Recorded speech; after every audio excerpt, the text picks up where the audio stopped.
नमस्कार, next 9 live देख रहे हैं आप और मैं हूं आपके साथ प्रज्ञा सिंह। बहुत बहुत स्वागत है आपका हमारे आज के इस खास प्रोग्राम में।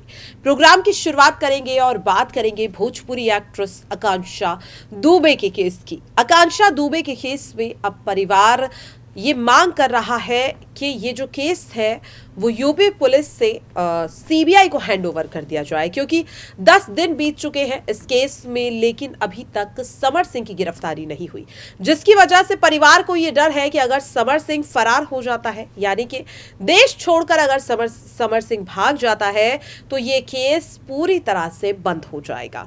और इसी को लेकर अब आकांक्षा दुबे का केस लड़ रहे वकील ने एक मांग पत्र सौंपा है डीएम को सीएम योगी आदित्यनाथ के नाम से, जिसमें सीबीआई जांच की मांग की गई है। साथ ही 50 लाख रुपए का जुर्माना देने की भी बात की गई है और पुलिस की कार्यशैली पर गंभीर आरोप लगाए गए हैं। इस पूरे मामले में आपको बता दें कि सीधे सीधे यहाँ पर जो आकांक्षा दुबे के वकील हैं, यानी कि शशांक शेखर त्रिपाठी, उन्होंने डीएम से मुलाकात की। आज सुबह वो डीएम से मुलाकात करने के लिए गए, हालांकि डीएम वहां पर नहीं थे, तो एसडीएम से मुलाकात की और जो मांग पत्र है वो सौंप दिया है और सीधे सीधे सीबीआई जांच की यहाँ पर मांग की गई है। वहीं दूसरी ओर आपको बता दें कि मशहूर एक्टर राकेश मिश्रा ने आकांक्षा दुबे केस को लेकर के बड़े राज खोल दिए हैं। दरअसल आकांक्षा दुबे के केस में अब धीरे धीरे भोजपुरी इंडस्ट्री के कई सेलिब्रिटी सामने आ रहे हैं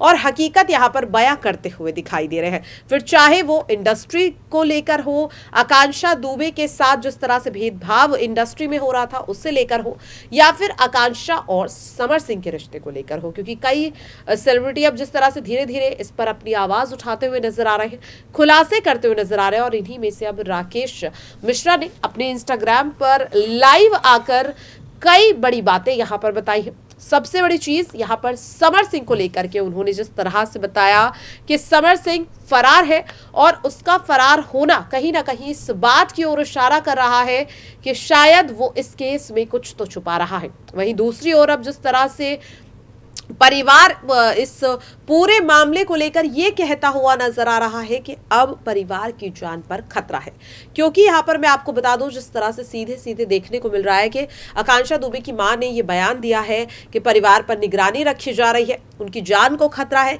वहीं अब राकेश मिश्रा ने जो स्टेटमेंट दिया है वो भी कहीं ना कहीं इसी बात की ओर इशारा कर रहा है कि शायद अब परिवार को खामोश करने की कोशिश की जा रही है। अब आखिरकार ये कोशिश किसके द्वारा की जा रही है वो जानने के लिए पहले आप राकेश मिश्रा का ये वीडियो देख लीजिए कि क्या कुछ कहते हुए नजर आ रहे हैं राकेश मिश्रा आकांक्षा दुबे के केस को लेकर।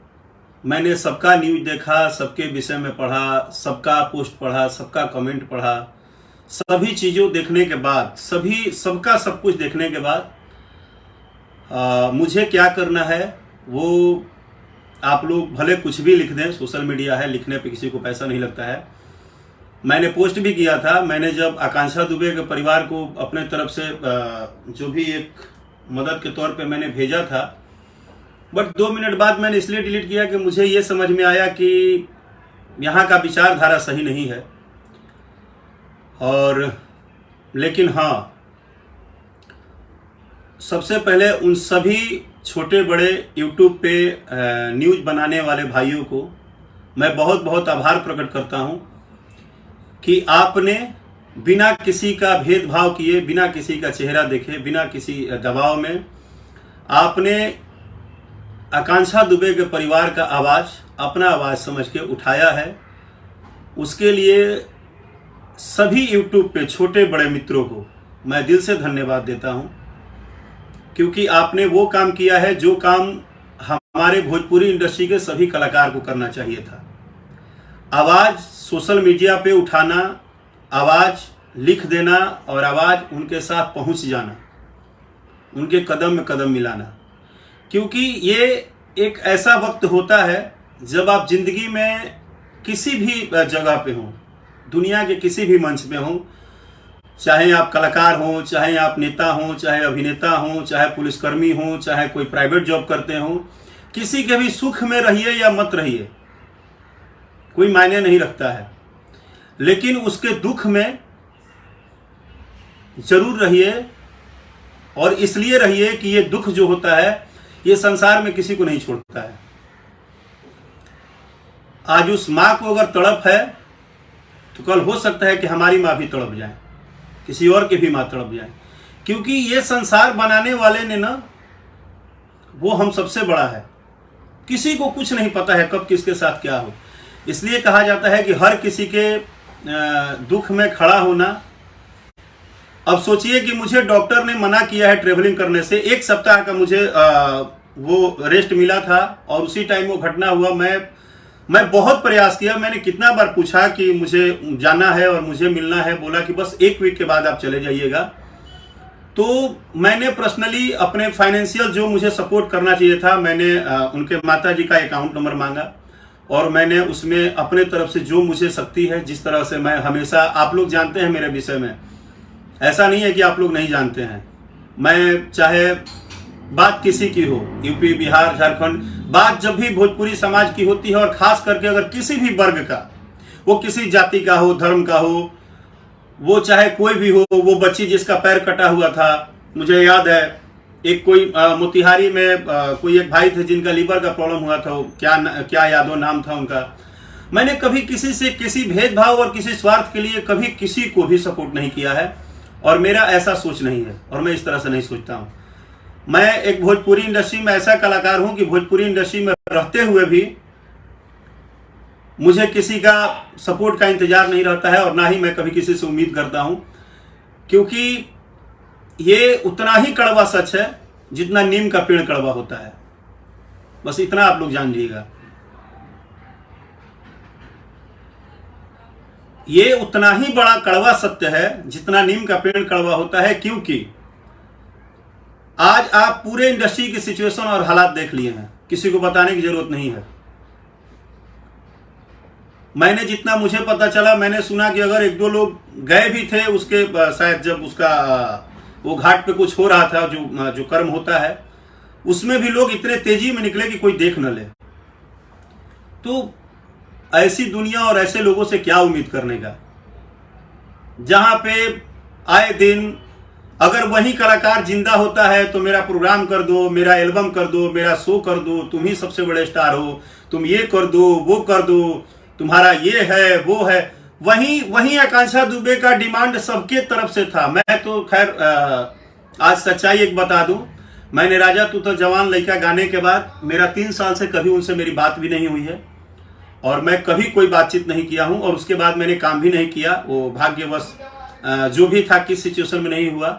लेकिन जब मैंने उनका ये जब घटना मुझे पता चला, तो एक तो मैं अपने आप को बस यही बोलूँगा कि उस टाइम मेरे साथ भी मेडिकल प्रॉब्लम जो था वो नहीं होना चाहिए था, ताकि मैं पहुंच जाता। लेकिन 3 साल बातचीत नहीं होने के बाद भी मैं बस यही सोच रहा था। उसके बाद मुझे एक चीज़ और बुरा लगा जो आप सबसे बोल रहा हूँ। सबको पता है कि हमारे समाज में कोई व्यक्ति का कैसा भी हो, उस व्यक्ति का बर्ताव कैसा भी हो, व्यवहार कैसा भी हो, लेकिन जब आत्मा परमात्मा के पास चला जाता है तो वो स्वरूप भगवान का हो जाता है। और उनके घटना होने के बाद भी मैंने बहुत सारे कमेंट और लोगों का देखा कि उनके ऊपर गलत गलत वर्ड बोलना, वो उनके ऊपर गलत गलत तरह का इल्जाम लगाना, उनके विषय में, उनके नशा के विषय में पता नहीं क्या क्या बात करना, ये बिल्कुल गलत है। क्योंकि याद रखिए कि हमारे हिंदुत्व समाज में कहा जाता है कि आत्मा परमात्मा का जब हो जाता है तो परमात्मा हो जाता है, और परमात्मा पे सवाल उठाने का आपको हक ही नहीं है। आप चाहे कोई भी हो, कितने भी बड़े उस्ताद हों, अगर आप सोशल मीडिया पे क्षणिक व्यूअर के लिए किसी के जाने के बाद उसके बारे में गलत सलत बोल रहे हैं, तो याद रखिएगा वो पैसा आपको बिल्कुल नहीं रसेगा। आज आप अगर उसके नाम से, उनके नाम पे 1000 तरह की बातें करके अपना व्यूअरशिप बटोर रहे हैं, चाहे आप उनके ऊपर गलत सलत वर्ड बोल रहे हैं, याद रखिएगा परमात्मा से बड़ा कोई नहीं है। कल परमात्मा आपका हिसाब कर देगा।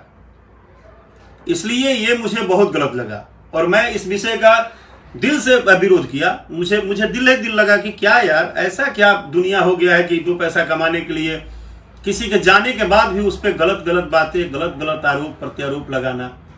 ठीक है, जो होना था वो हो गया, ईश्वर से बड़ा कुछ नहीं होता है। लेकिन आप उसको सम्मान तो दे सकते हैं ना, उसकी मान मर्यादा तो रख सकते हैं ना। मैं मानता हूं कि आसान है सोशल मीडिया पे लिख देना, जो मन आए लिखना, बहुत सारी बातें लिखना, ये आसान है, लेकिन उतना आसान नहीं है जितना आप कुछ भी बोल देते हैं। आप कभी सोचे हैं किसी को गंदा लिखते हैं, किसी के बारे में गंदा बोलते हैं, और जो आप लोग सपोर्ट चिल्ला रहे हैं कि इंडस्ट्री के लोग नहीं खड़े हैं, ऐसा तो नहीं है कि इंडस्ट्री पूरी बहरी और गूंगी है। ऐसा भी नहीं है कि भोजपुरी इंडस्ट्री के कोई भी व्यक्ति बोल दे कि हमको ये घटना पता ही नहीं है आकांक्षा दुबे वाला, सबको पता है।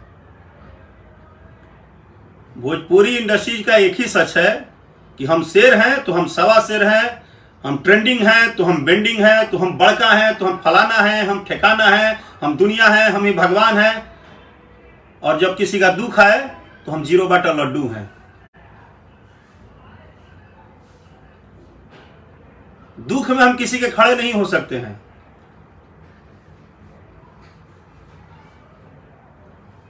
यूपी, बिहार, झारखंड से लेकर भोजपुरी में होने वाले तमाम घटना, किसी गरीब को ही जरूरत हो तो वहां पे कोई भी भोजपुरी कलाकार खड़ा नहीं हो सकता है।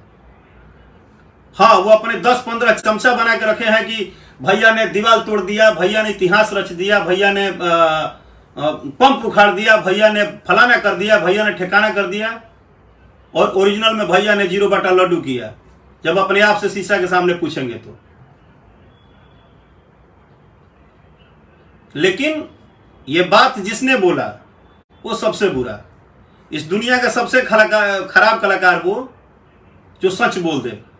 जिस तरह सब चापलूसी कर रहे हैं उसी तरह भाग्य तुम लिखते नहीं हो। थोड़ा सा लाइन का कनेक्शन कुछ भी हुआ था नेटवर्क का, तो मैं बस यही बोल रहा हूं कि जब भगवान लिखते हैं, सबको अपने अपने किस्मत से मिलना है, उनसे ज्यादा कोई नहीं ले सकता है, कोई दे नहीं सकता है। तो फिर सच बोलने में प्रॉब्लम क्या है? ठीक है, सोशल मीडिया का जमाना है, सच बोलोगे तो 10 को भक्त चिल्लाएंगे, उल्टा सीधा बोलेंगे, क्या हो गया, बोलने दो। बहुत सारे लोग बहुत सारी चीजें बोलते हैं, उससे क्या फर्क पड़ना है? अपनी बात तो आपको रखनी चाहिए ना। और मुझे मैं कभी भी बोलता हूं कि मुझे आपके मैसेज करने के बाद मैं किसी का ध्यान नहीं रखूंगा। आप अगर जो भी बैठे बैठे बंद रूम में भगवान बनते हैं, आप ये नहीं किए, आप वो नहीं किए हैं,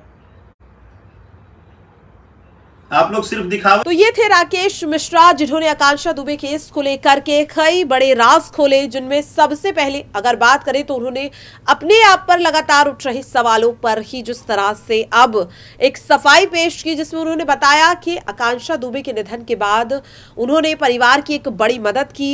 हालांकि इस बात की जानकारी उन्होंने अपने सोशल मीडिया अकाउंट से दी थी और फिर बाद में उसे डिलीट कर दिया गया, जिससे उन्होंने अब खुद इस पूरे मामले को लेकर के फैंस के सामने बात रखी कि आखिरकार क्यों उस पोस्ट को डिलीट किया गया, क्योंकि उन्हें काफी ज्यादा ट्रोल किया जा रहा था। हालांकि यह भी कहा जा रहा था कि राकेश मिश्रा आखिरकार आकांक्षा दुबे के परिवार से मिलने क्यों नहीं पहुंचे, और अब जिस तरह से इस मामले में राकेश मिश्रा ने सब कुछ साफ कर दिया है, सीबीआई जांच को लेकर जो मांग पत्र सौंपा गया है, अब देखना यही होगा कि आखिरकार सीबीआई की इस पूरे केस में कब एंट्री होती है। फिलहाल के लिए इस खास प्रोग्राम में इतना ही।